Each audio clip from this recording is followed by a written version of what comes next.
New tonight, trees grow up and then over, leaving a lot of people confused about who's responsible for problem branches. So I looked into how to find out when we need to take action.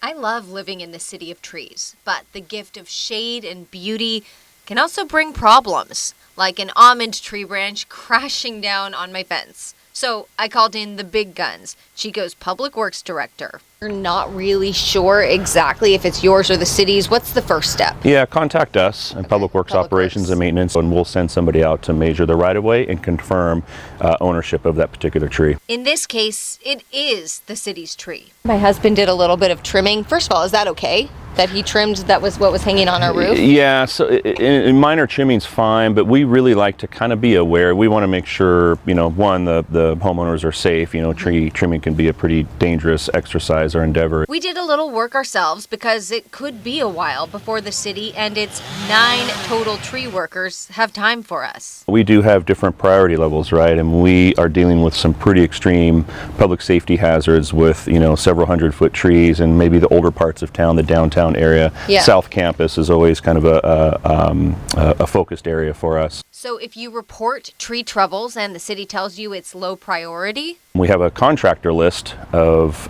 city-approved contractors that, if they want it accelerated, the homeowner wants that work accelerated, right, they'd have to pay for it themselves, but they could definitely get it done with a no-fee permit. For those who don't want to spend their own money, the wait list can be months, even years, potentially increasing the odds that something bad happens. If a city tree branch were to fall on somebody's vehicle parked on a private driveway, or fall in, say, a branch did fall and damage the roof to the point where I got to buy a $20,000 roof. Right. Is that the city and therefore the taxpayer's responsibility, or is the homeowner just out of luck? Not in all cases. So there's a thing in the insurance and risk world called an act of God. That means there was no way to know there was a limb drop risk, so your insurance covers it. But if there's a situation where the tree has really started to decline and there's significant issues with that tree and that's been communicated, it's been reported to the city, then there's some scenarios where we may be on the hook for that.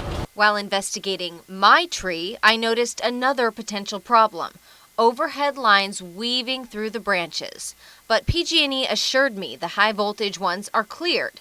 Gustafson agreed. The first level of lines are actually communication lines. So that's Comcast, Xfinity, AT&T, which PG&E, they're not a high tension electrical line. There's not a big danger there. If the tree is impacting the lines on the upper part of the pole, definitely contact PG&E. Tree concerns make up about 30% of community calls to Public Works. That might be because 36% of the entire city is covered by a tree canopy.